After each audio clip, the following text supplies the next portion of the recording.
Hi everyone, welcome back to the Chasing Pars Golf Podcast. Where in this episode, I'm joined by Australian Ladies European Tour Pro Maddison Hinson-Tolchard, from just south of Perth at the minute, I believe. How's life been back in Perth for you in the off season? I know you played a few events just to kind of sharpen up before Saudi, but in general, how's the off season been for you?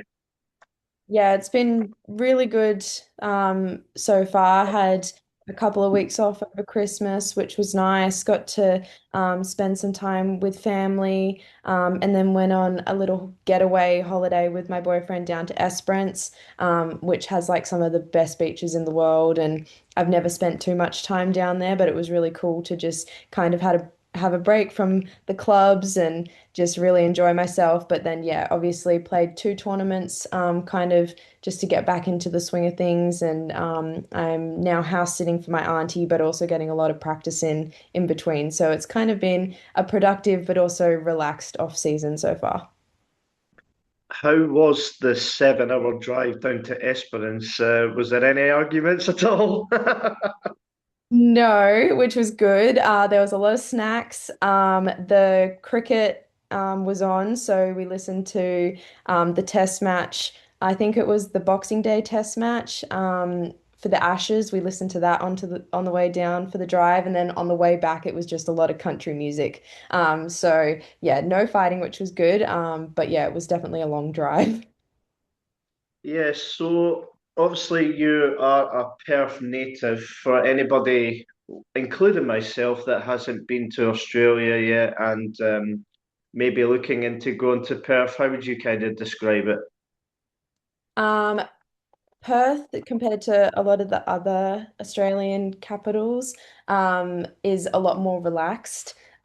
We've got some really, really nice coastline and beaches, and there's a lot to do in like Fremantle. And we've got an island off the coast called Rottnest, which is famous for like these little kind of rat-looking things, but they're called quokkas, and you can take a selfie and stuff with them.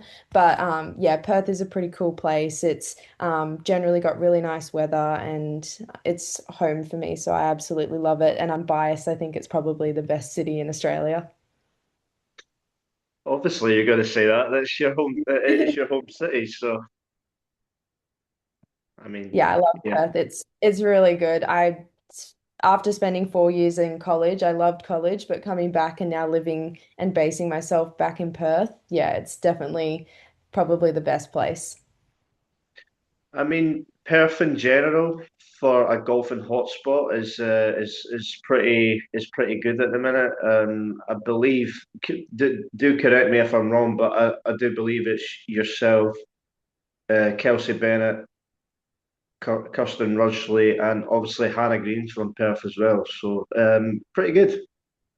Yeah, well, so Kelsey's from Sydney, but we do have Okay. Kirsten, me, Hannah, Minji as well. Okay. We've got a lot of decent players that are coming out of Perth at the minute, which is awesome to see. Apologies, Kelsey, if you are somehow listening. Do apologise for that. Must have got wrapped in my brain because you spend a lot of time with Kelsey and Kirsten on tour, so maybe that was why. I don't know, but Yeah.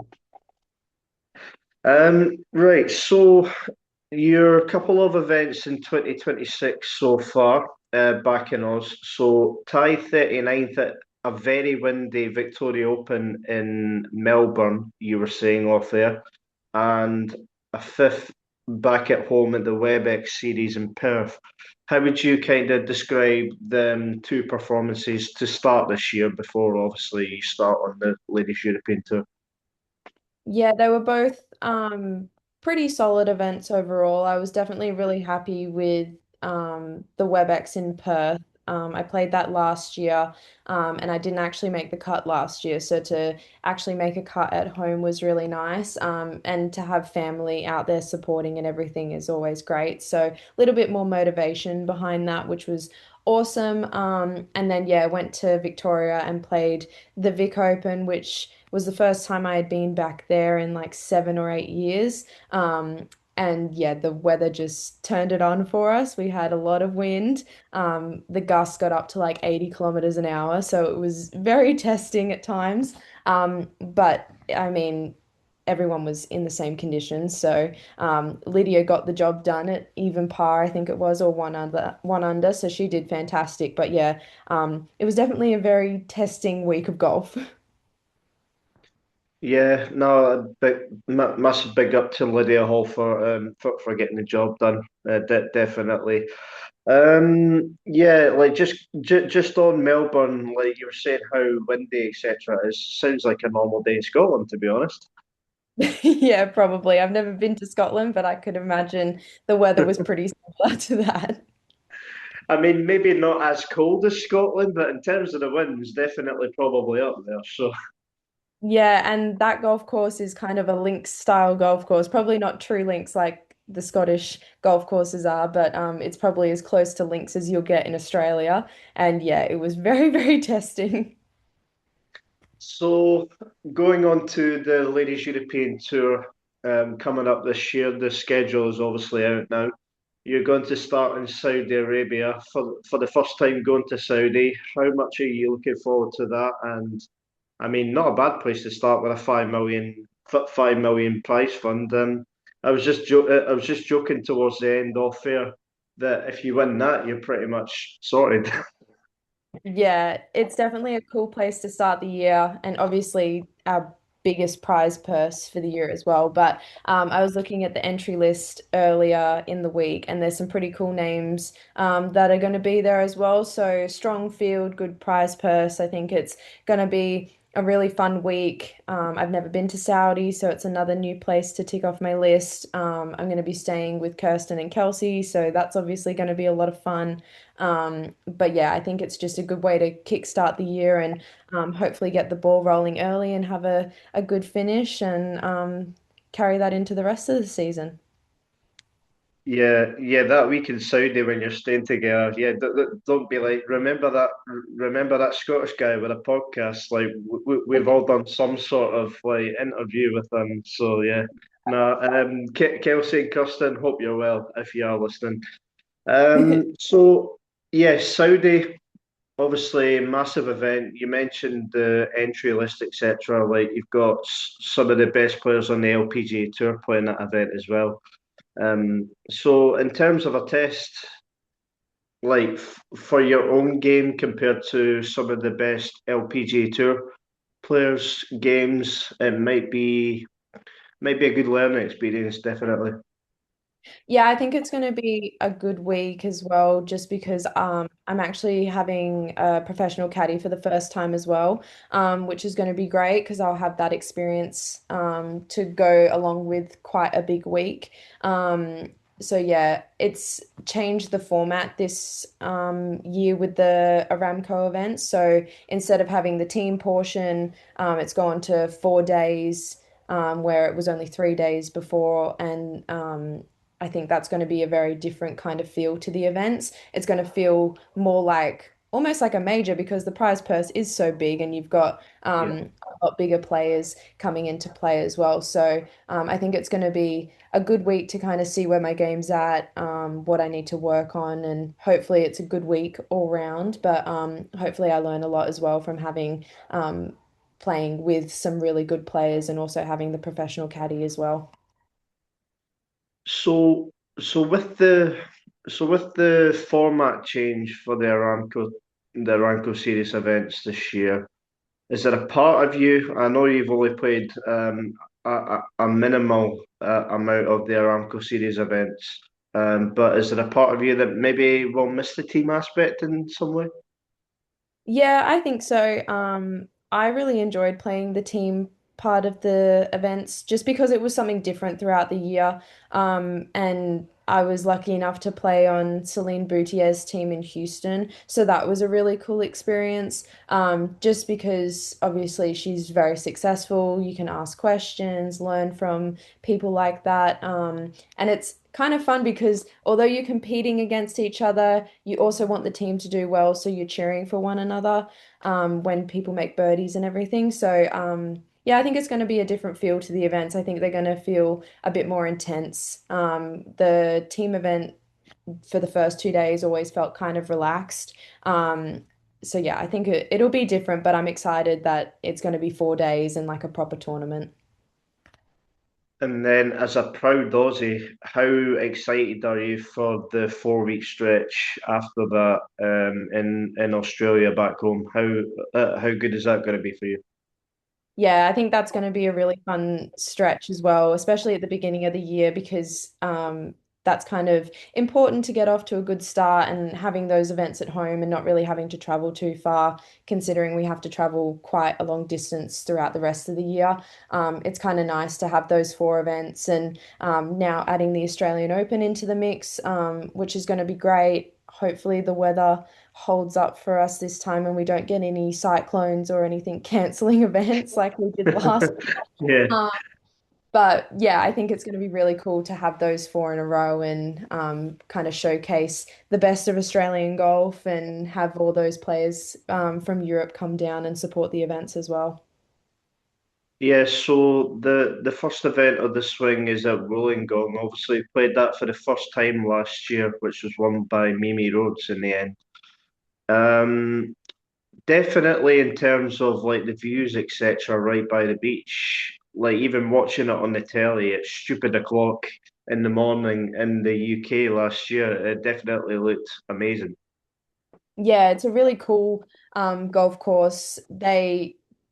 From what I know, it wasn't in great shape in the lead up to the event, but when we played the event, the course was really well presented and they did a really good job of getting it into a tournament condition. Same thing with being on the beach, like in Victoria when we played the Vic Open. It can get very windy, so that makes it tough if you've got like an afternoon tea time and you've got those kind of sea breezes coming in. But yeah, it's a fantastic golf course and it can play very tricky as well. So I think it tests all parts of your game, which is also a lot of fun. Yeah, like definitely looked like something from a postcard anyway, that's for sure. Like in terms of the views, etc. Um, so obviously you got Magenta Shores back there. I can't remember what the other one is in between that, and then then you go to the Gold Coast Sanctuary Cove. How much do you know about Magenta Shores and Sanctuary Cove? I've actually never been to Magenta Shores, so that's going to be a new one for me. I know a lot of girls have actually been there before, in previous years, but that will be a new golf course for me, so I'm excited for that. And then Sanctuary Cove, I actually played a practice round there last year, but then we got the weather warning that the cyclone was coming, so I Yeah. did get to play one round around the golf course. But yeah, I'm excited to go back because the setup of it when I had the practice round looked really, really cool. And it's a cool venue to have the tournament at. So I'm looking forward to going back there this time. Because it's situated on Hope, I believe Hope Island. Is that right? It's like, Yeah, it's like just off of Queensland. It's like, yeah, it's kind of weird. It's kind of on its own little island thing. yeah. I mean, that'll be good. Like, obviously, I don't think. Well, maybe not so many players have played Sanctuary Cove because obviously it got called off last year. So in terms of the feel of that event, it could be maybe a level playing field as such. Yeah, I think it'll be good. Just in the sense that like because the tournament was cancelled last year, it kind of does level everything out.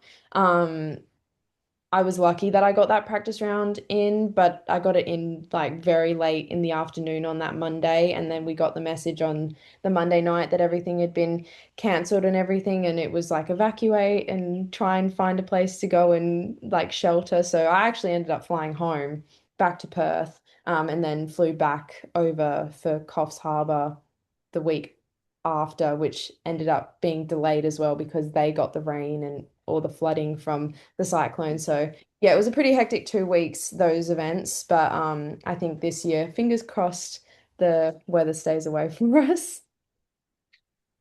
I mean. I've often joked with quite a few guests now about last year, the Ladies European Reining Tour, definitely at the very start of the year.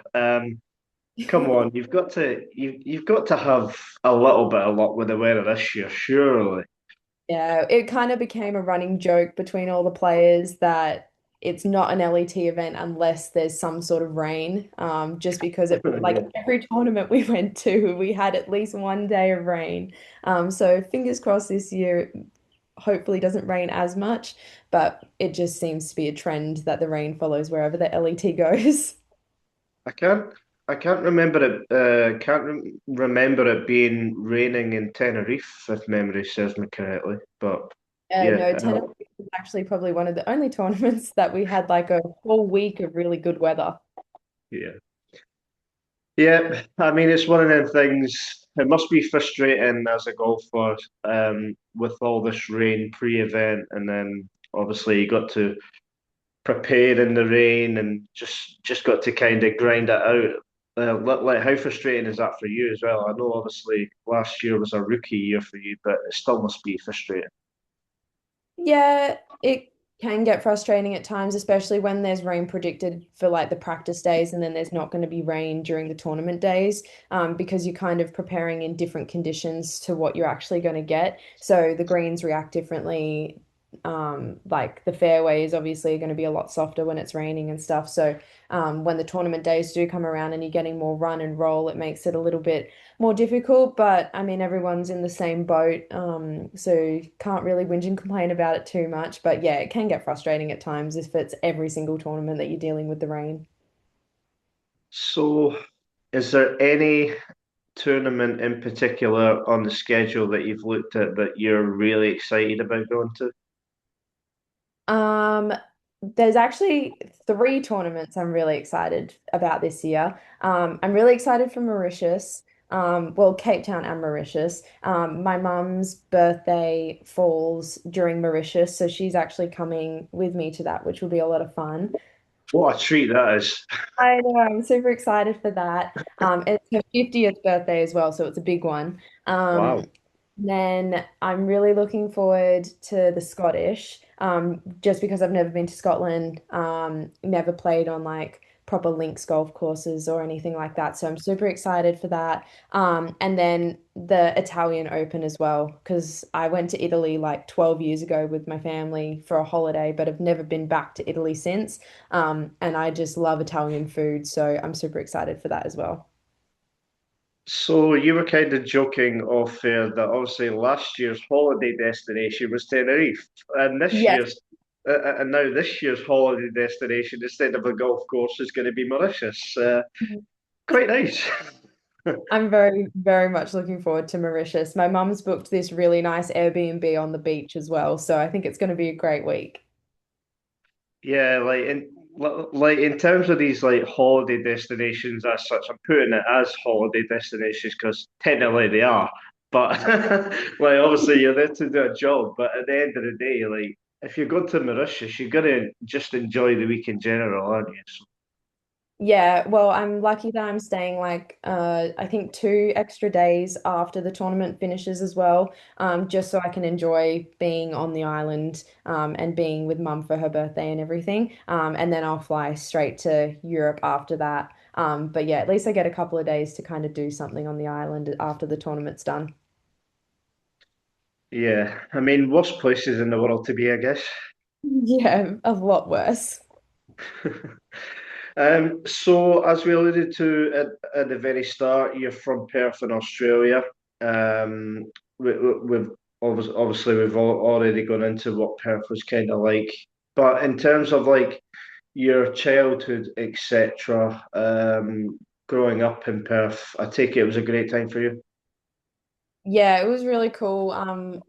I was lucky enough to grow up with some good competition in Perth golf wise. Obviously, having Kirsten come out of Perth, and we had a couple other really good juniors, so the competition was strong. And then my coach is Richie Smith, so he coaches Hannah Green and Minji as well. So getting to kind of train alongside them every now and again obviously helped as well. So yeah, growing up in Perth was great. Just the opportunities we had as juniors to play interstate and overseas as well was really good for our development, and we were very, very lucky. So I'm led to believe, please correct me if I'm wrong, but I'm led to believe around about 2 years old, 3 years old, something like that, was when you first picked up a golf club. Is that right? Yeah, so that was Dad's way of babysitting me when I was Classic dad. really young, a really young baby slash toddler. So my mum has always worked at the airport, and Dad runs his own business. So Dad would do his work and stuff during the day, and then Mum would go to work at the airport at night. So when Dad got home from work, he'd want to go to the golf course, and he had to look after me, obviously. So he took me up to our local golf course, which we live a 5-minute walk from. And I had this plastic set of Thomas the Tank Engine golf clubs with this little plastic golf ball. And he used to set me up against the back wall on our driving range. And I used to hit the little plastic ball against the driving range until my coach, Richie, actually gave me my first golf club. Please say you've got some sort of photo evidence of the Thomas the Tank Engine golf clubs when you were like two. I probably would somewhere. I'd have to dig through the deep dive of photos and find it. But yeah, that was pretty much how it all started when I was 2 years old. I mean, sounds like a typical father kind of relationship. Like just take it anywhere to the golf course, etc. I mean, 2 years old is a bit young. I'm not gonna lie. Yeah, but I've actually met a lot of people that started kind of around a similar age. It seems young, but I've also seen people with their young babies and kids and stuff, and they've already got like little plastic sets of golf clubs as well. And I'm also led to believe that you started playing, competing in proper golf tournaments at round about eight. Is that right? Yeah, that's correct. So like even at that age, did you kind of think that golf might be the game for you? Yeah, I started playing just like small competitions. We had a thing called the Graham Marsh Foundation, and they used to set up like Tiger Tea tournaments, like just 5 holes. I started with on like tees that were basically halfway down the fairway. But that's kind of what you need for 8-year-olds, I guess. But yeah, that's kind of where it all started, and I was doing a all girls clinic on a Saturday with Richie as well. He used to run these all girls clinics on a Saturday morning from like 8 till 9. And that's how I met some of my best friends from golf, which was also a lot of fun. But yeah, that's kind of what drove the passion and the love for the game. And yeah, kind of decided that I wanted to pursue it seriously. And yeah, Richie's kind of guided me on my journey, which has been great. So now I'm gonna have a little bit of a laugh about this. So obviously I'd done majority of my research on your junior and amateur achievements in the game. Obviously, you kind of kindly like pointed out a few extra ones, but yeah, I've got it written down on a bit of paper here, and it's took up the whole page. So yeah, very interesting, that's for sure. But like in terms of your junior and amateur achievements, I've just got to say this while we're on there. Like it's basically fantastic, to be honest. It's definitely some brilliant experiences had in your junior amateur time. Yeah, I was really lucky to be able to travel to some really cool places and experience some awesome tournaments with the help of Golf Australia and Golf WA.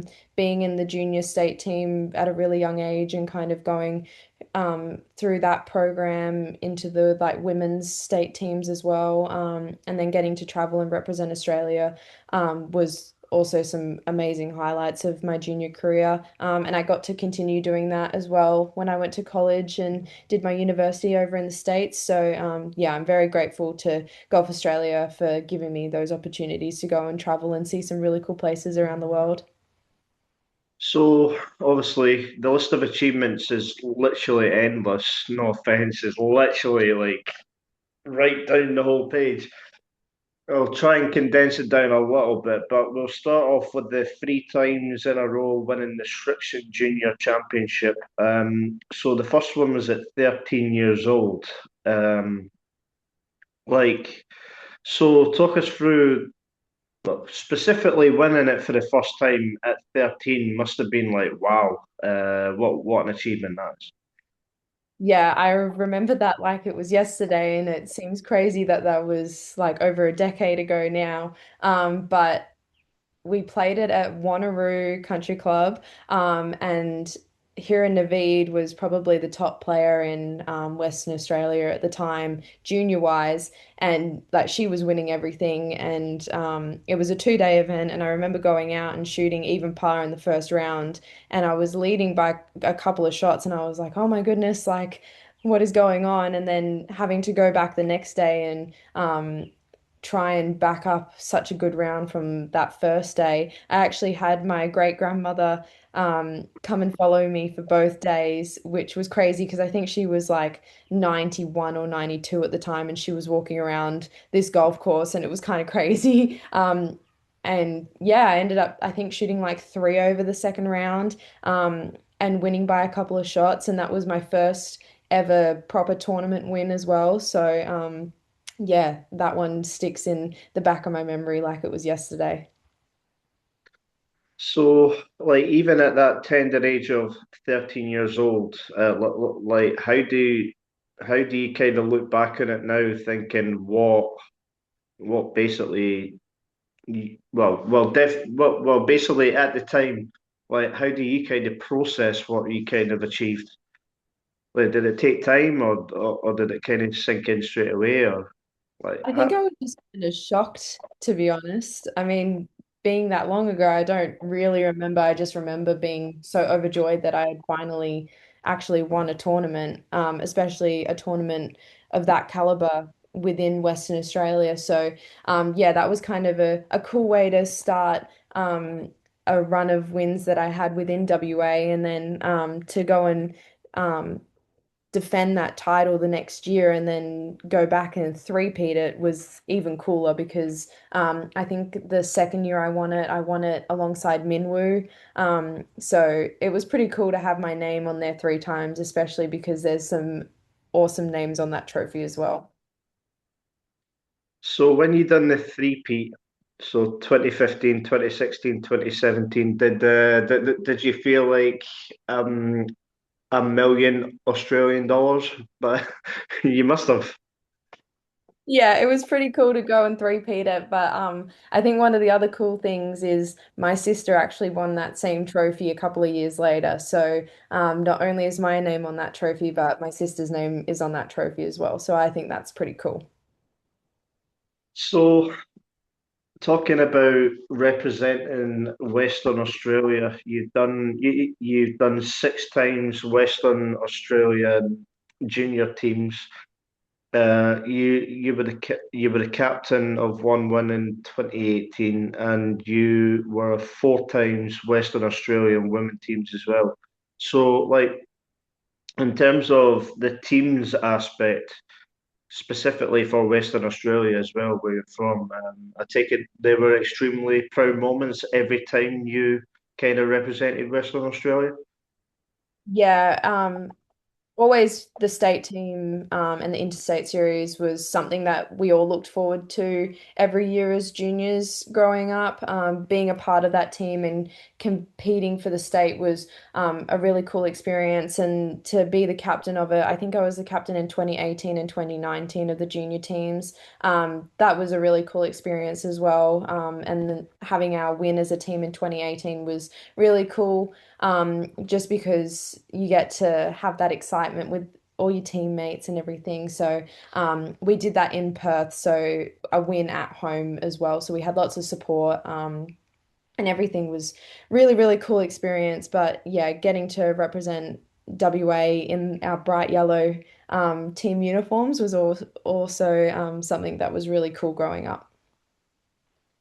So some of your other wins before going to Oklahoma State University. So 2017 Western Australian Amateur, 2018 Australian Girls Junior Championship, 2018 Victorian Women's Amateur Championship as well. So like round about that time, you must have thought, well, pretty good at this, pretty good at this golf game.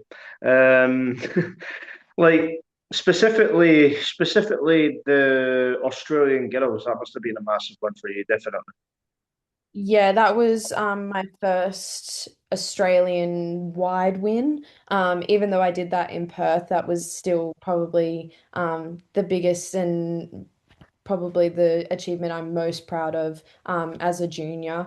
Winning that was a really cool experience. I actually went head to head in the last round against Grace Kim for that win. So Oh, that was nice. also really cool. And that got me a start in the Australian Open back when it was still an LPGA sanctioned event. So that happened to be my first LPGA event as an amateur as well. So yeah, very, very cool to win that and have that opportunity to go and play against the best players in the world at the Aussie Open.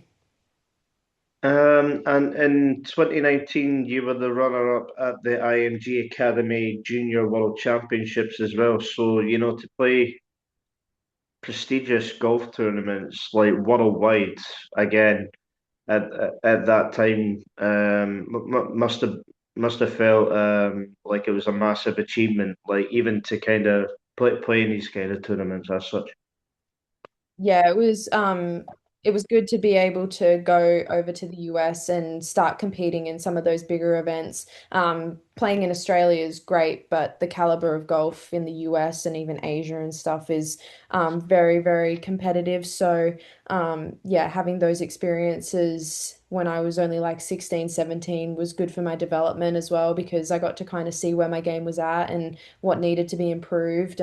But I also saw a lot of strengths in my game as well. So, yeah, those experiences definitely helped in the lead up to going to college. And also in 2019, the Junior World Cup. What was that experience like for you representing Australia for well, specifically a prestigious event such as the World Cup? Yeah, that was really cool. That was in Japan, if I remember correctly. But yeah, fantastic golf course. Probably one of the first times I ever played in Asia as well. So exposed to different conditions and different culture and everything. So yeah, getting to represent Australia is always something that I've been really honored to do and proud to represent the green and gold. So yeah, Japan was a lot of fun as well. So you moved to Oklahoma State University and round about COVID year. Like how difficult was that, obviously, to make that move at such a difficult time as well? Like was that challenging for you mentally as well as, physically? Yeah, I committed to OSU in November of like 2019, so kind of before COVID kicked off and everything. I was meant to move over to the US in August of 2020, but obviously COVID was rampant at the time and getting flights in and out of Australia was very difficult. So I actually ended up studying my first semester online in Perth and didn't end up going to OSU until January of 2021. But making the decision to leave and go in 2021 was also kind of challenging just because the Australian borders, and especially in Perth, the restrictions were so tight and it made it really difficult to be able to come back. So once I kind of made that decision to leave, I didn't know when I was going to get the opportunity to come home again. So I ended up leaving in January and not coming home until December for Christmas, where I had to hotel quarantine for 2 weeks as well. So, yeah, it was an interesting time, that's for sure. So how would you kind of describe your first year OSU? Like, we'll go into your successful periods in 2022 and 2023, but as a whole, that first year, how would you describe?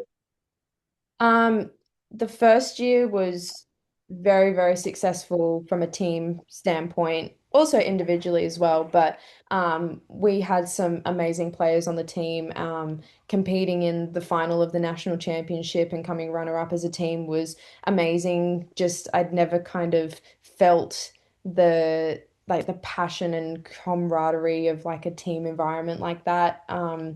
Like we had our state teams and stuff for like Australia and interstate and everything, but the college world was like a completely different experience.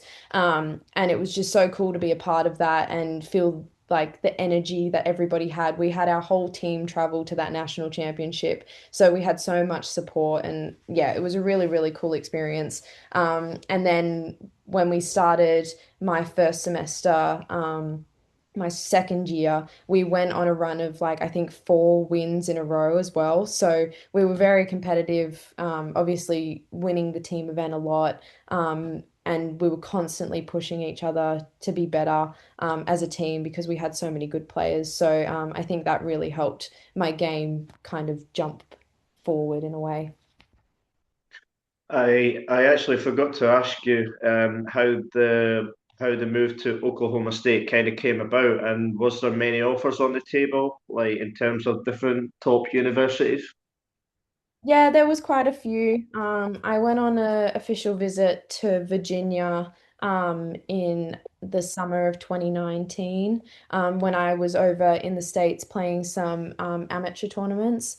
Um, it was a great university. I think I just had a picture in my head of what college like I think from the movies you get kind of this image in your head of what a college is going to look like, and Virginia just didn't look like that for me. And then when I went and did my official visit to OSU, I was just blown away by the campus, the golf facility. I mean, Carson Creek is a fantastic place to have as your college golf course and be able to practice there. And obviously there's a lot of really cool alumni that have come out of OSU as well. So just being exposed to that, yeah, I think OSU kind of took my breath away when I went there.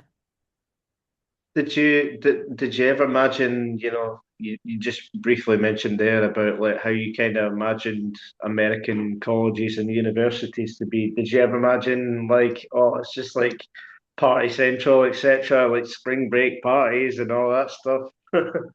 It's a very different world to anything we've got in Australia. So being exposed to like going to football games and tailgating, like going and having training table and eating with all the athletes at dinner time. Yeah, it was just a very cool experience because you see it in the movies, but then you go and experience it yourself, and it's just like, wow, this is exactly like it is when you see it on the TV. Yeah, you know what blows my mind actually in the United States of America is just how much bigger college football is compared to actual NFL, the actual NFL football. Like in terms of like the crowds and stuff, the stadiums wise, I mean, it seemed it kind of top trumps like the actual football league in general. That's I find that crazy that you know it's well more supported the college game than the Yeah, professional game. it's It's kind of weird. mind blowing. That's one thing I wasn't prepared for either because we had a thing called Bedlam, which was Oklahoma State University versus Oklahoma University. And when Oklahoma University decided to leave our conference, the Big 12, and go to one of the bigger conferences, we had our last Bedlam ever at Oklahoma State. And it was a sold out stadium. People were standing in the aisles and OSU won the game. And I think it came down to like the last few seconds as well. And when we won the game, like the whole stadium erupted. Everyone jumped and stormed onto the field. I think people even broke down the goalposts and ended up carrying it through like the middle of the university grounds. Like it was absolute chaos. I cannot explain the chaos. It was unreal. I mean, that's some souvenir to take home, I guess. Yeah. Yeah, like. like even back then, like even now, what were you ever in? Were you ever into like the American football kind of game? I had never watched American football before going to college. I didn't understand any of the rules. It took me quite a few games and asking the guys on the men's golf team the rules of how everything works to kind of understand what was going on. Because I remember going to my first game and I had no idea like any of the rules. I didn't know when to cheer. I didn't know what a first down even meant. Like I was so confused. I just ended up cheering when everybody else was cheering. Yeah, and even now, you is a sport you're not really interested in now. Obviously, you're back home. Yeah, I don't really follow it too much now. Like every now and again, I'll see posts online that like OSU won a game against some team, but yeah, I don't follow it too closely anymore. I mean, it sounds like obviously it's different sports, but it sounds a little bit like Aussie rules football in regards to like don't really know the rules that much. Like when am I supposed to be cheating, etc., etc. Yeah, Aussie rules is a completely different game in itself and a lot more. I don't think it's more confusing than the like American football, but it's definitely a lot more unique. Yeah, definitely. I think by chance I've maybe turned on a sports channel. It's been on. I've kind of watched maybe for 5 minutes. I'm like apologies for the swearing here, but like, what the fuck is going on? Like, Yeah, literally. literally kicking it's literally rough as anything. Yeah, Like there's definitely. no padding, no nothing. It's just like full body, kind of like rugby, like that there's no padding, but like you can kick the ball, you can tackle people. Yeah, it's a interesting game. Yeah, I mean, there must be a fair few injuries in that because it's proper full force. Yeah, there's a lot. Broken legs, maybe, and everything. Yeah. Anyway, swiftly moving on. So, 2022 was the start of a very successful run. So, obviously, you were at OSU at this point. So, so some of your accolades in 2022. So you represent Australia at the Espirito Santo Trophy, which is obviously the World Amateur Team Championships. That was at Le Golf National as well. That must have been a cool experience. It was you, Kelsey, and Custon. Some trio that, to be fair. Yeah, that was a really fun week. That was my first time in Paris. Um, Playing the Golf National was really cool because obviously they had had the Ryder Cup there not too many years before. So seeing it on TV, like it's such a cool venue, you want to go and play that kind of course, and they definitely had it set up very tough for us as well. But yeah, really cool to be on the team with Kirsten and Kelsey because now we're competing as pros together. So yeah, very cool experience to go and play that. And then we played the next year in Abu Dhabi, but that was with Justice Bosio and Caitlin Pierce. Yeah. So, like, you mentioned there about Abu Dhabi, 2023, uh, representing Australia for the second time. You, Justice, and Caitlin finished sixth collectively as a team, and you individually would finish tied eighth.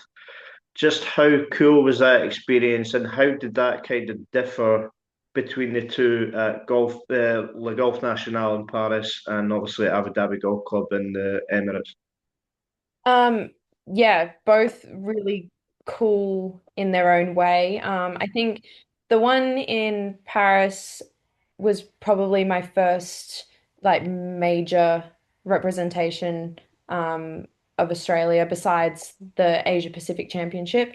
So I was very nervous, kind of I had a lot of expectation on myself, but I think I kind of overdid it a little bit, put way too much pressure, and didn't have a great week, but still obviously enjoyed the experience and everything. But then the one in Abu Dhabi, I had been in some good form with my golf. We had actually played that golf course for an Asia Pacific Championship the year before. So I was familiar with the golf course, and obviously was in a good spot mentally and physically with my game. So going into that week, I wanted to do well. We had a great support crew that week as well, and it just became like a really fun event for everybody. And yeah, obviously some really good success as a team and even better individually. So top 10 was the goal, and I achieved that. So that was great. So for you, I'm gonna kind of ask this now. So what was what was the kind of better experience for you? So helping the team finishing sixth, or being a little bit more selfish and finishing eighth individually? What was the better feeling for you? Um, I think if you're playing well individually, you're going to be helping the team. Obviously, going there, it's a team championship. Like you want the team to finish as high as possible. So coming sixth was great because I can't remember what we finished the year before, but it felt like an achievement for us to come sixth in that event. But obviously, you want to play as well as you can individually, just to kind of get that accolade behind yourself as well. So yeah, finishing eighth is obviously a great feeling. And I can say I've come 10th in a world team championship. But yeah, coming sixth as a team was awesome. And I think we were all really proud of what we achieved that week. Yeah, I'm only saying this obviously because at the end of the day, like you want to help the team, but at the same time, there's a little bit of a selfishness with the golfer that Yeah. they want to kind of do well individually as well. So I just thought I'd bring that up. Um, so obviously, tw tw 2022 with Kelsey and Kirsten, when so I take it that was just non-stop laughs all week, and then 2023 was maybe a little bit more serious. Yeah, I mean, with Kirsten and Kelsey, you just never know what you're gonna get. Kelsey, especially, she's just an absolute character. Like I swear I'm in stitches 24/7 when I'm with Kelsey. But yeah, there was a lot of laughs that week, and then still a lot of laughs with Justice and Caitlin, but yeah, a little bit more toned down with those two. I, I can only imagine. Obviously I spoke to you now, and I've spoke to both Kelsey and Kirsten, both in Andalusia, and I kind of got a gauge for both of their characters. And yeah, I can probably yeah, in terms of the no filter with them two in particular, Kelsey and Kirsten, I can only imagine just how much laughs etc. were had. Like Oh, like maybe like maybe in terms of extreme laughs as such. yeah, you can definitely get those deep belly laughs where you're just rolling around on the ground uncontrollably with those two. Yeah, I mean this them two in particular do seem like they have zero filter at all. So Yep. just from personal experience anyway. Yeah, so in 2022, you for the first time were awarded Big 12 Player of the Year and Carrie Webb Award winner as well for the first time. So 2022 in general, how would you kind of describe that? Like them two moments in particular must be a standard moment as well, especially someone like Carrie Webb as well, what she's done for Australian golf in general, absolute legend and a role model, I presume, for you as an Australian to win that kind of award as well must have been extra special. Yeah, winning the Big 12 Player of the Year was actually a massive shock when that came through. I had no idea that it was really even a thing. So yeah, to be awarded the best player in your conference is such a amazing honor to have. And yeah, I had such a great year. On the golf course. So I think everything that I did led to me getting that award, which was great. But then to find out a couple of weeks later that I had been awarded the Kari Scholarship as well, that's something I aspired to do as a junior pretty much all the way up until I won it. So, I mean, Hannah's won the award, Minji, Grace, like all these amazing names. Kari's kind of mentored. and they've been very, very successful, obviously. So yeah, to have that experience and spend a week with Kari, get to go to a major championship with her and play some golf alongside her as well, and just kind of pick her brain, and ask her a lot of questions was really, really cool. So yeah, very, very grateful for what she does for golf in Australia and especially for us girls with the scholarship. Just how much of an inspiration is Carrie Webb, well, to you and all the other Australian pros, like in general, like obviously what she's done for the game, etc. Um, you can you can take massive inspiration from that, I guess.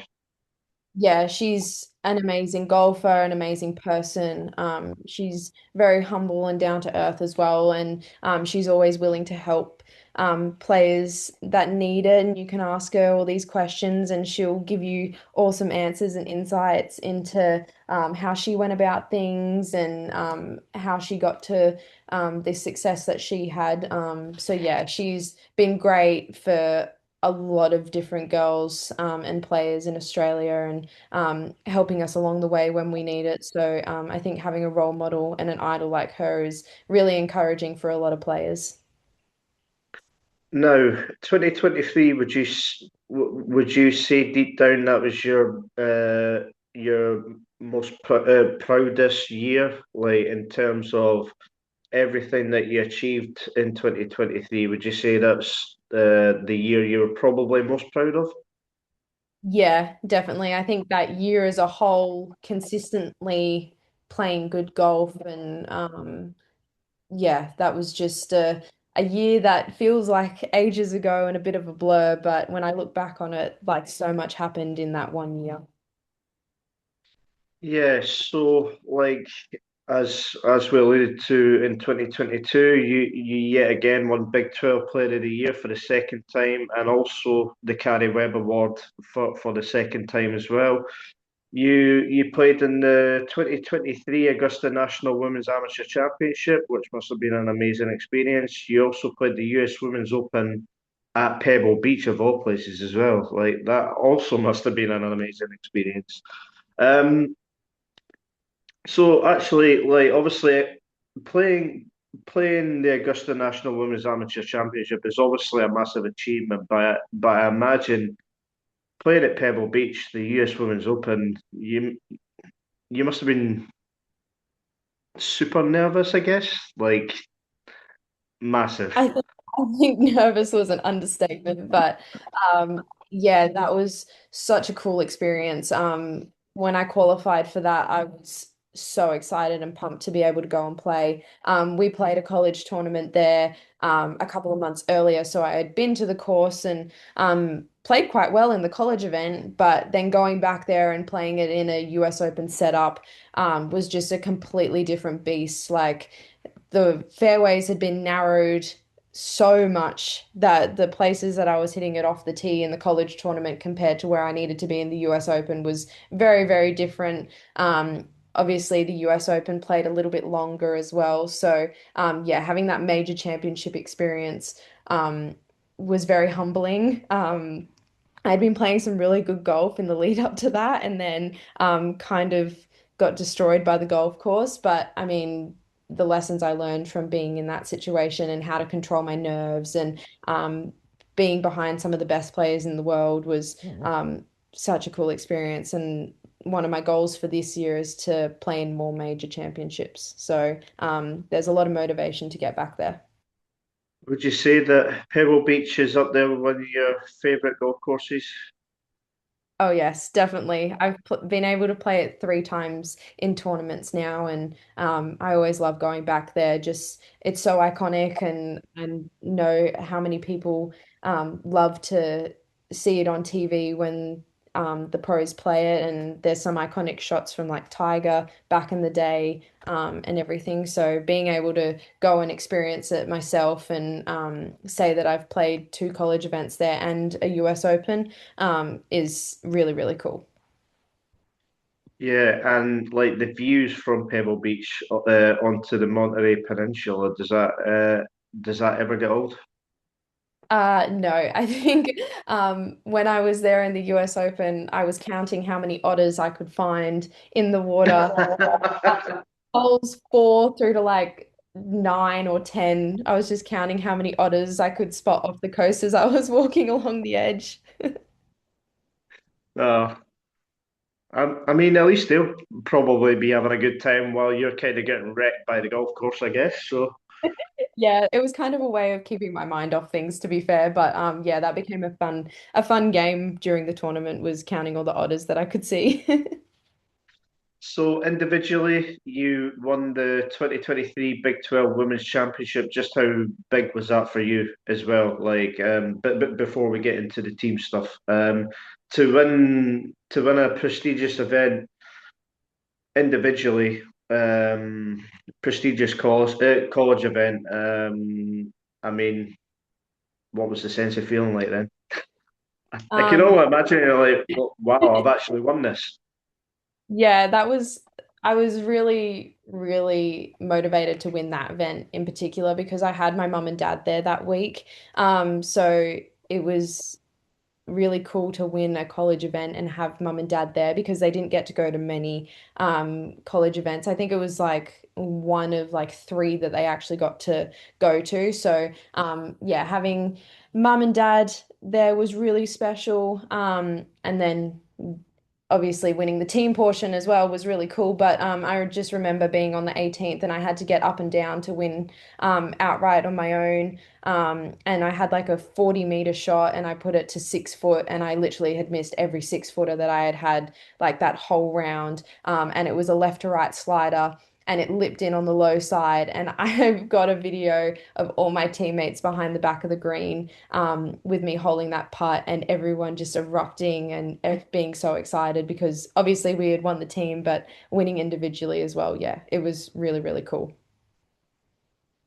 So 2023, like as we alluded to, you well, that's where you had the sixth place finish as a team and eighth place finished individually, as we alluded to at the Espirito Santo.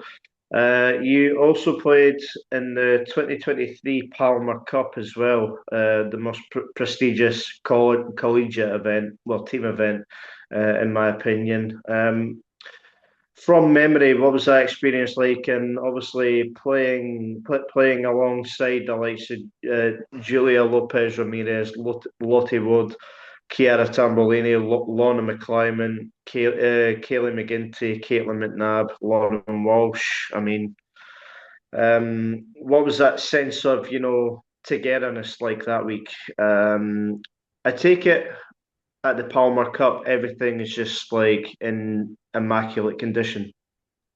Yeah, we were lucky enough to play at Laurel Valley, which was where Mr. Palmer grew up and played his golf growing up. So we got to stay on in the lodges at the golf course, and that was a really cool experience. But when you read out the names that were on that team that year, so many have gone on to turn professional, go on to the LPGA, the LET, have multiple wins. Even on the guys' side of things, we had like Christo Lampret in the team.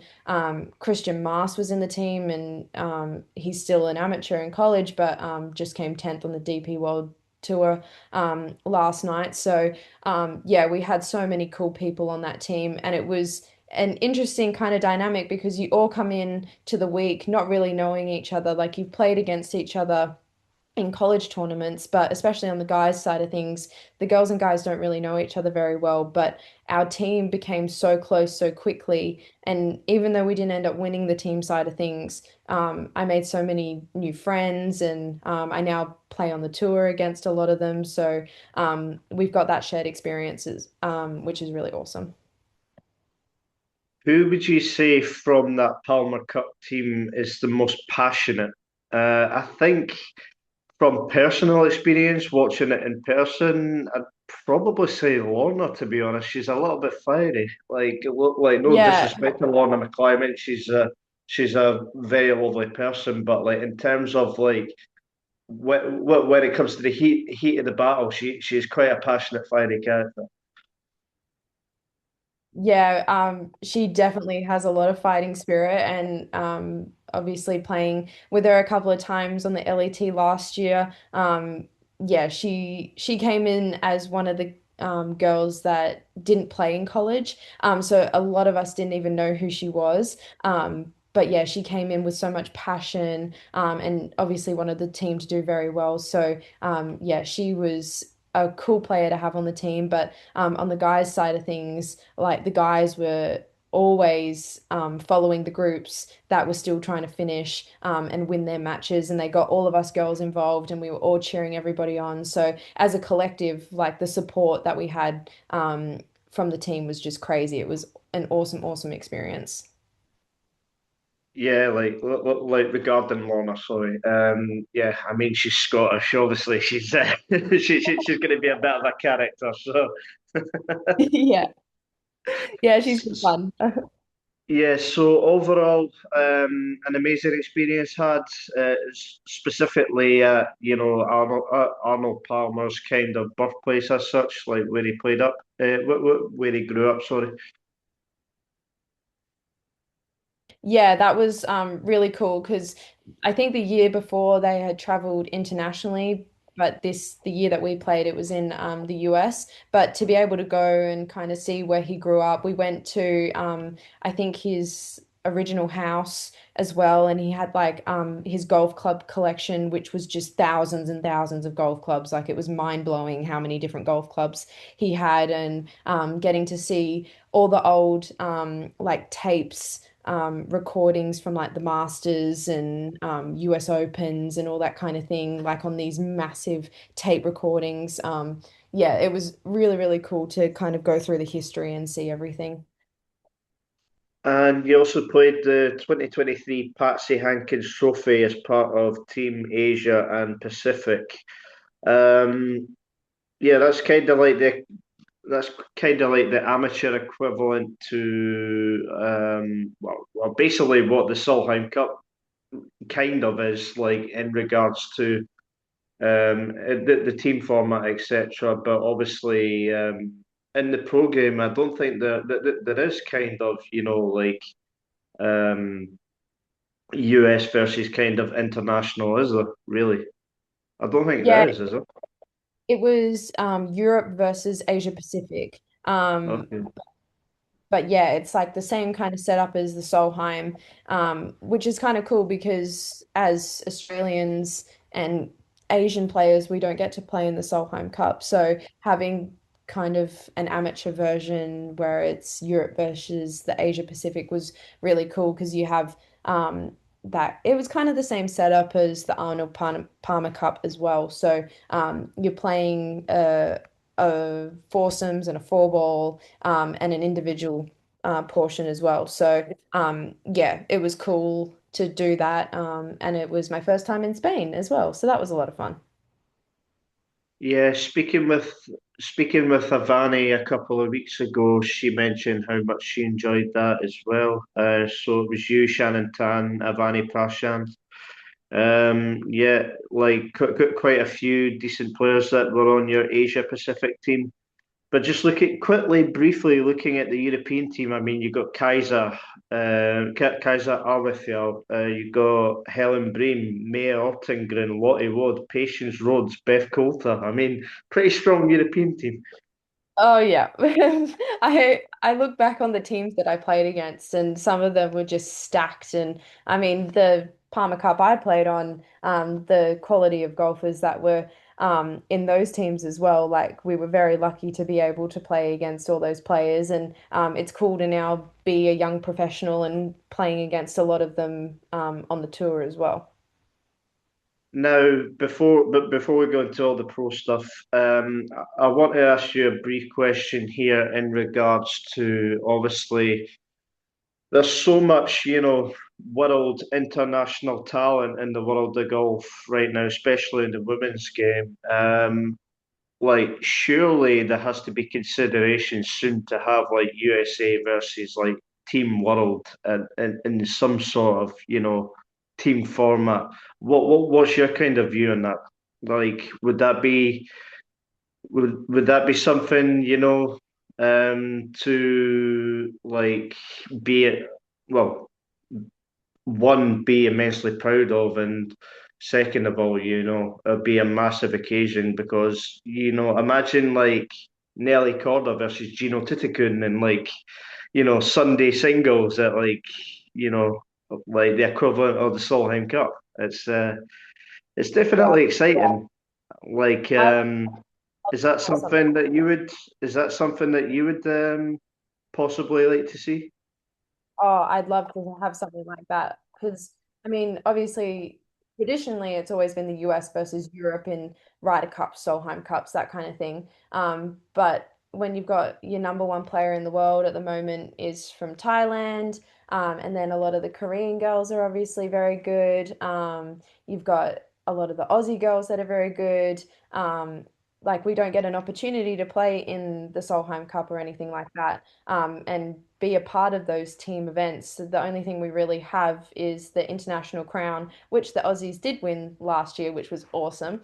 But it's a kind of a different format, setup, and everything. So I think having a world team versus like the US or something would be great. It'd be so much fun, and I feel like it would attract a lot of like viewers and everything to get involved because it would be a worldwide thing.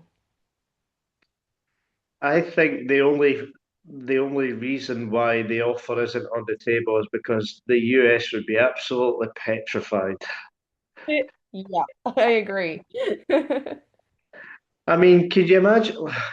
Could you imagine being like the captain of the world team, having to pick 12 players for Team World for that event? You'd be there for like 50 It'd be years. so Like, hard to do. There's just so much talent from like so many different countries. It'd be almost impossible to pick just 12 people. yeah, could you imagine who's going to get left out? Like, you'd be like, wow, like, Yeah. how have they left? How have they left them out? But at the same time, like, how can you put them in, sort of thing? Yeah, Like, yeah, exactly. I mean, like, just touching on it, could you imagine like Gino Titakun, Lydia Ko, Hannah Green, Heiran Yu, Maya Yamashita, Ayaka Furue? I mean, the list is endless. Like Minji, sorry, of course, as well. Like, the list is Yeah, but absolutely endless. so many people that you could put into that team. And I think, like, especially with a team like that, camaraderie as well would be like a massive thing. And obviously, all those girls play on the LPGA together, but you'd have to, with so many options, you'd have to find people that got along and worked well together as well, because I think that's such an important part of a team event like that. If by any slim chance any of the women's governing body is somehow listening to this, I highly doubt that. Yeah, you've got to set up a petition to get that sorted. Like, basically the equivalent, the women's equivalent of the President's Cup, Yeah, basically, because that'd be an amazing watch, to be honest. that would be very cool. I mean, US, they've still got a fantastic team, but in terms of the international team, I think they would kind of, is it maybe a bit cheeky to say, wipe the floor with the US team, just the amount of talent in their ranks? They'd have to get the tournament up and running and we'd see. But I think the US would have their hands full with trying to beat an international team. I mean, could you imagine, like, I'm gonna keep going on about this, sorry. Could you imagine Team USA versus Team International, Team World, whatever you want to call it, at like, the US having to travel to like Royal Melbourne or somewhere like that? Like, how good that would be. Aussies would be so brutal. Yeah, I mean, with the Melbourne conditions, like you keep saying, like, can you imagine that? Like, it would be so brutal for the players, but it'd be an unbelievable watch, I think. Oh yeah, it'd be great. I think it would be unreal to have that set up. But yeah, I think a lot of um kind of I think a lot of money and a lot of time would have to go into getting it all set up and started, but it would be a great event if it did. So you're a massive tick in that box. Yeah. Very much Okay, so. definitely. So decision to turn pro 2024. How did that come about? And obviously, you spent your first year in 2024 on the Epsom Tour. What was that kind of experience like? Obviously, the Epsom Tour standard is still very, very high. Yeah, so I went to Q school just after my junior year. And I actually made it through to stage three of LPGA Q school, but you have to turn pro to compete in stage three. So that would have meant I wouldn't have finished college off because I still had one semester to go. So I actually forfeited that and just kept the Epson status until I finished out college in May 2024. So finished off my degree, graduated with my teammates, which was awesome, and then started playing on the Epson in June 2024. I only ended up playing like 3 months on the Epson tour, and then we had some family stuff happen, so I actually ended up moving home in October. Um, so I didn't finish the season off on the Epson, but my mum convinced me to go back to LPGAQ school. Didn't perform very well there. Kind of lost all my status that I had in the US, and went and gave the LETQ school a go, and got my status there. And yeah, the rest is history now, playing on the LET, and it's fantastic. So yeah, last year, 2025, as you say, you got your LET membership, your status, etc. Um, First of all, like, what was that experience like, specifically in Morocco for your full LET debut? Were you very nervous going into that? Um, yes, I was nervous going into Morocco. Morocco was a cool place to go back to after performing so well at Q School, and then to have our first event back in Morocco was awesome. But I ended up getting ridiculously sick in Morocco, and ended up being able to uh, what? Sorry, my English just went. I got very sick in Morocco, and I So ended up projectile vomiting for 12 hours straight. It was not fun. I got some sort of gastro bug, and it was a traumatic experience in the end. It was definitely not the way I wanted to start the season. So yeah, that was not fun. But then we went back to Australia and we started playing the tournaments in Australia, but then the cyclone happened. So yeah, the start of last season was kind of all over the place, to be fair. yeah, I mean, obviously, I speak to a few of the caddies, and I still speak to a few of the players, etc. And I was in the know that there was a massive, food poisoning outbreak that week as well. Like, yeah, a lot of players were on like IV drips and stuff like that. That must be a Yeah, scary experience. Yeah, I got the raw end of that as well. So a lot of players got it before the tournament started. I kind of got it during the second round, and I was rooming with Brianna Navarosa, and I feel so bad because I feel like I traumatized her after that experience together because I was just so unwell, and I spent the whole night in the bathroom and didn't make the cut, and she made the cut, and I was just so sick. And I ended up having to spend an extra day in Morocco and then spending an extra night in Paris, just because I couldn't get on the plane to go home because I was so unwell. And yeah, it was just not the best way to start the year, that's for sure. Yeah, I mean, yeah, it doesn't sound good, to be honest. It wasn't pleasant. Yeah, so obviously you started in Morocco, went to Australia. Um, how would you how would you describe, the event? Well, your performances at Coffs Harbour, then at Wollongong. Would you say it was still a nervy start for you? Like, just kind of, familiarizing. Yeah, that was a long word. Like becoming familiar with the Ladies European Tour, and like kind of what to expect. Yeah, I think there was a lot of nerves still, kind of still finding my feet.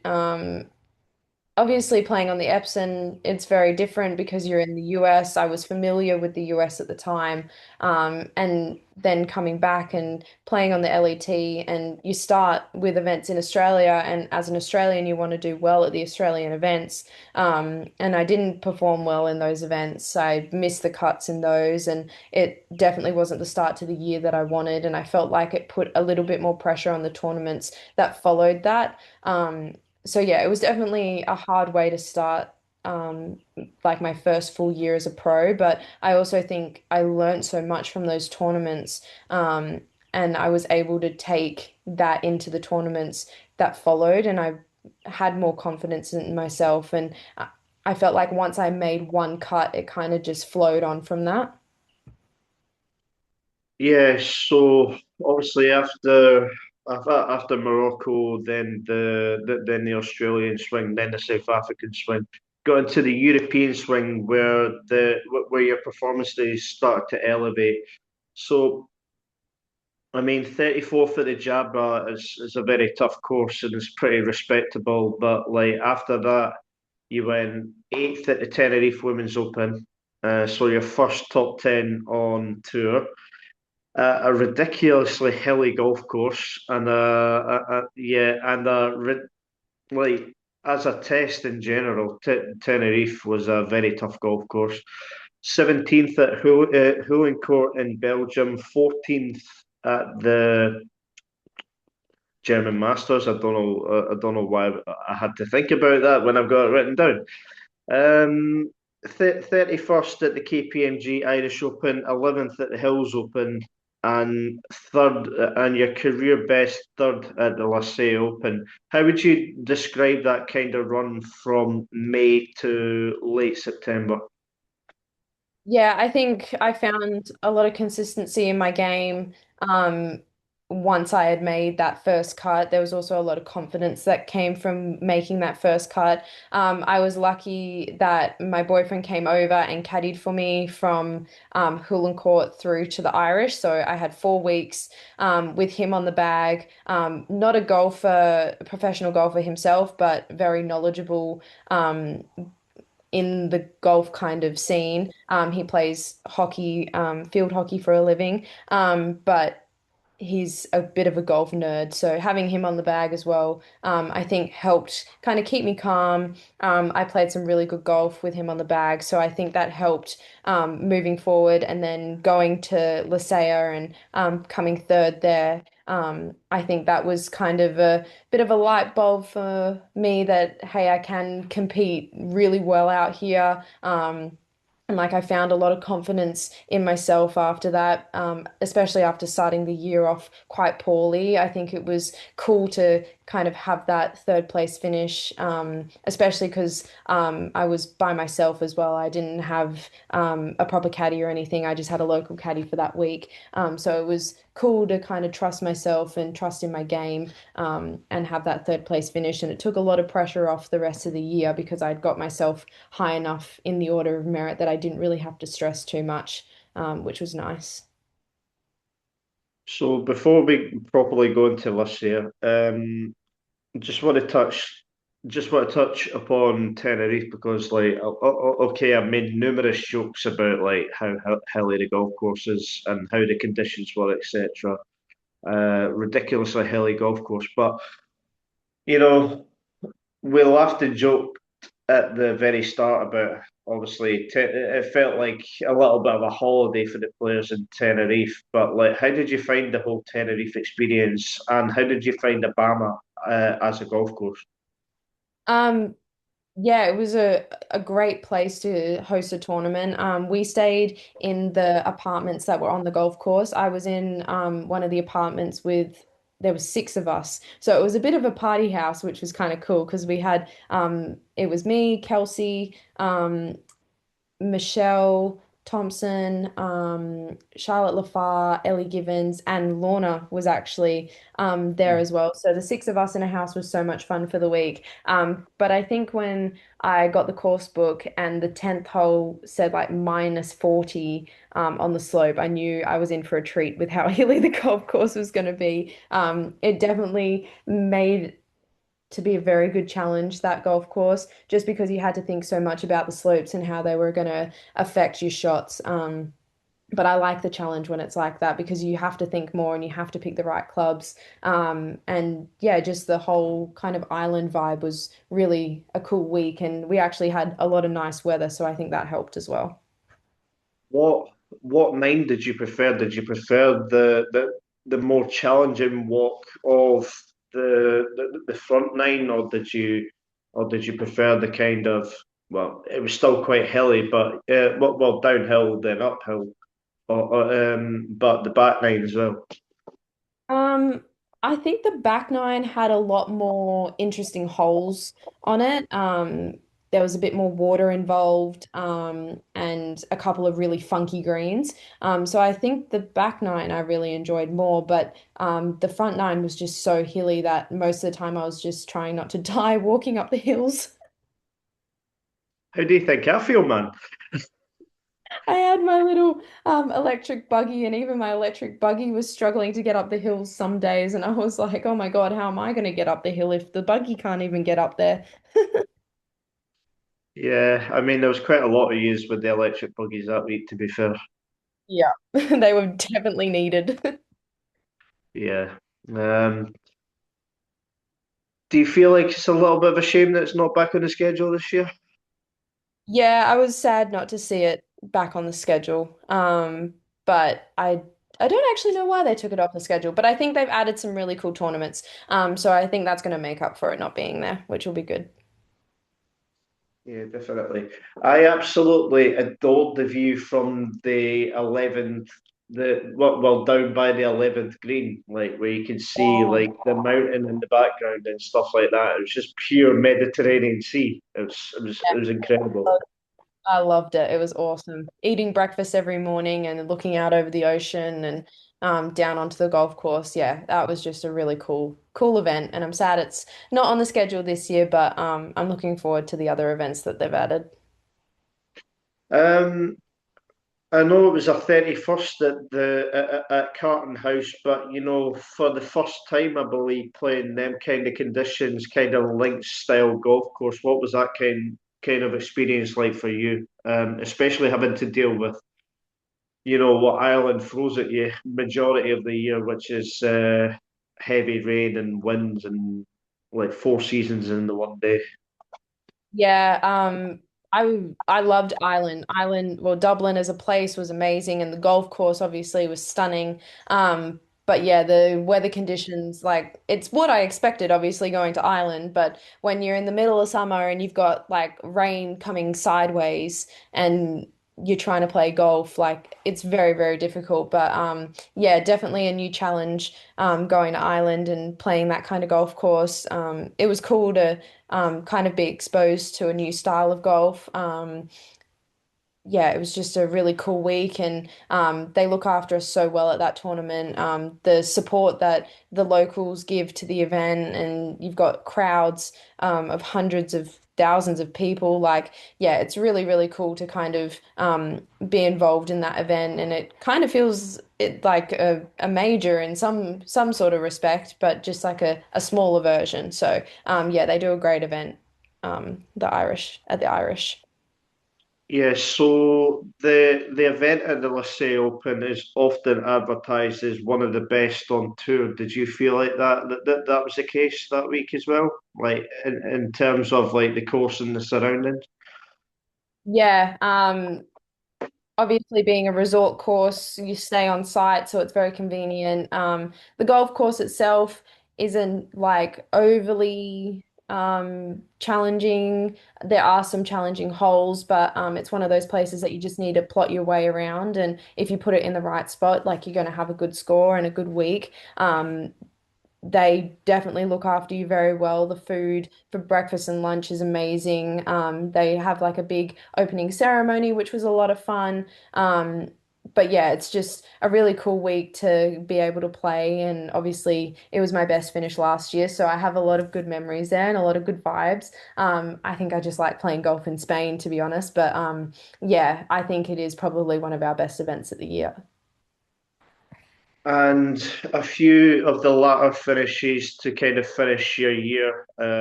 26 in Deauville and at the Ladies Open de France. 15th at the notoriously tricky DLF Golf Club for the Indian Open, and then a couple of miscuts in between there. But well, I mean, you went to Houston as well, I believe, and you went to. Did you go to Taiwan? Yeah, I think you I did, didn't didn't you? Oh play no, in you did. Taiwan. Okay. And then the last event of the year at Real Guadalajara for the Andalusia Open de España.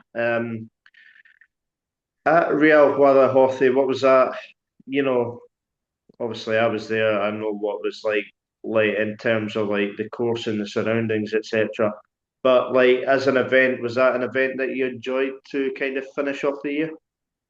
Yeah, I think it's a good event to finish off the year. My dad came with me to that event and caddied for me, and it was the first time he'd um, caddied for me in like I think a year, because the last time he had caddied was the Australian Open back in 2024.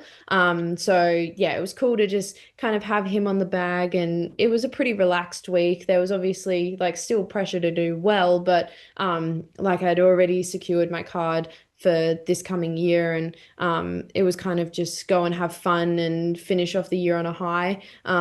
So Malaga was a great little Spanish city town. We went into the town every night for dinner, which was really cool. I didn't realize how old the place was until we did some research on it. But they did their Christmas light opening ceremony on the Friday night, so that was really cool as well. But yeah, it was just a great way to finish off the year. I really enjoyed it. And with it all being Christmassy as well, did you go and see the Christmas lights, etc., in the main centre? Yeah, I was really excited for that.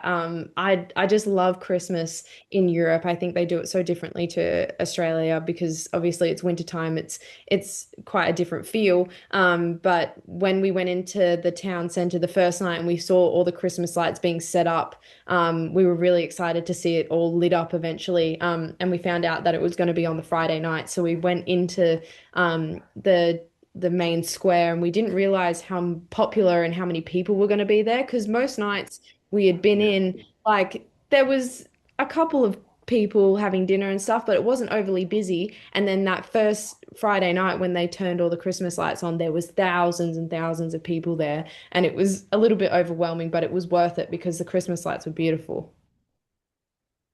So with that 20th place finish in Andalusia, that accounted to, in your rookie season, finishing 32nd on the Ladies European Tour Order of Merit with two top 10 finishes and seven top 25 finishes. Just how pleased were you at the end of the season with your progress throughout the year, especially after a tricky start? Yeah, I think with how I started, it was good to see some good finishes and some consistency kind of come through. The goal was to finish inside the top 30 on the order of merit. So coming up too short was a little bit like, oh, I wish I had come top 30, but obviously like not complaining. 32nd was great. I feel like I learned a lot about my game. I think your first year as a professional is probably always going to be your hardest because you're learning different golf courses. You're learning like your own routine, your own schedule, trying to figure that kind of stuff out as well. So I think I did a good job of kind of juggling everything, and I'm excited for this year. I think this year is going to be great now that I'm like out of that rookie season. Yeah, I mean, second season on tour, more familiar with the places that you'll travel to, and like some of the players, etc., that you'll play with, etc. It's definitely. It's definitely going to be an interesting one to see how you can progress from your 32nd place finish on the order of merit. Would you say top 20 is probably an achievable goal? Yeah, I think top 20 is achievable. I kind of set my sights on getting into the top 10, just because I want to go to LPGAQ school at the end of the year. I'd like to not have to go back to stage two and just to go straight to stage three, but Yeah. obviously we'll see how that goes. I've still got a whole season ahead of me, so I'm not going to put too much pressure on myself. Hopefully get off to a better start this year, and not be so slow off the mark and get myself into a better position, heading into kind of that midway point in the season and not be fighting for position. But yeah, we'll just see how it goes. Got to take it one tournament at a time and just enjoy it. Well, top 10 finish in Saudi, then you'll be laughing your way to the start of the season. So, Yeah. right, I've noticed doing these interviews recently that I've been really notorious for kind of dragging this on a little bit. I do apologise. I just chat so much shit, it's unbelievable. But we're going to finish with a few questions for you. So, what would you say is your proudest moment so far? It could be amateur, it could be pro. Um, I think probably making the Augusta National Women's Amateur was definitely one of the biggest achievements I've had, but also being back-to-back Big 12 Player of the Year. That was really, really cool. What is one skill that many people won't know? Um, one skill. I actually don't have many very cool skills. I've got really weird, like grabby toes. That's kind of a weird thing. Okay, there you go. But yeah, that's probably, yeah, it's very random, but I've got like finger toes. Yeah. Wow, very weird grabby toes. That's something to tell in the stories. Yeah. Um, yeah, who would you say are your best friends on tour? I presume Kelsey and Custom are going to be out there, but anyone else in particular? Yeah, I was really lucky to become really good friends with Charlotte Lafar and Ellie Gibbons last year. They've been on tour quite a while now, but they kind of took me under their wing. And Charlotte kind of became like my mum on tour, because she's got two young kids herself. But yeah, she kind of took me under her wing, and so did Ellie. And yeah, they kind of helped me get through my first year. So yeah, they're probably two of my better friends now, which is great. What would you say is your favourite thing about Australia? Um, a chicken palmy. I love a chicken palmy. But also the beaches. Can't go past the beaches. The beaches are unreal. Fair enough. Um, what would you say is your favorite type of music? It could be for like a gym workout, or it could be in everyday use. I'm a big country music fan. I think I got that from Oklahoma, but yeah, I love country music. No, fair enough. Any favorite sports teams of that growing up? Um, my AFL, so Australian football team, is Carlton, so I'm a big supporter of them. Unfortunately, they haven't done very well in the last couple of years, but I hope they do better this year. But yeah, I do follow the cricket a little bit as well, and the Perth Scorchers are my Big Bash League team, and they won last night. So go the Scorchers. Fair enough. And last but not least, who would you say is your main sporting idol? Um, Funnily enough, I was actually talking about this the other day. But growing up golf wise, it was always like Kari, Hannah, Minji. But at the moment, watching the tennis so much, Arena Sabalenka, I think she's an amazing athlete. Her work ethic is awesome. Yeah, she's just a really cool um, athlete and tennis player. I know it's not golf, but just to kind of see the way she goes about her sport, and the dedication she has to tennis and obviously being very successful, kind of idolizing her at the moment. Yeah, I thought you were going to say with tennis. I thought you were going to say something like Leighton Hewitt there. No. Maybe a little bit before your time. No offense. No, fair enough.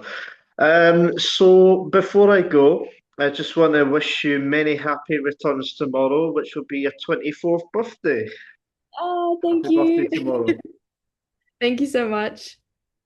You got much plans? Not really. We kind of did all my birthday stuff yesterday when my parents and my sister were down in Dunsborough. So we went out for a really nice lunch to a winery and I opened all the presents and stuff yesterday. But I'm with my boyfriend house sitting, so tomorrow we'll probably just like go to the beach or go and have lunch somewhere and maybe go get an ice cream. Nothing crazy. Yeah. Ice cream of choice. I do realise we are dragging this on, but yeah, ice cream of choice. I love anything mint or salted caramel. Oh, nice. Good choices to be fair. No, fair. Yeah, apologies again for kind of dragging this out a little bit, but it's been really fun to chat to you, Maddie, and yeah, I wish you all the best in your second season on the Ladies European Tour. Hopefully, you go well this year and improve, and maybe see you down the line again at one of the tournaments this year, and yeah, just enjoy yourself. I will. Thank you so much. It was great talking to you. Yeah, you too. Thank you very much. Have a nice Thank- day or evening or whatever. Yeah, night time now. Yeah. Well, enjoy your sleep then. Right, Maddie. Thank you. Cheers. All good. See ya.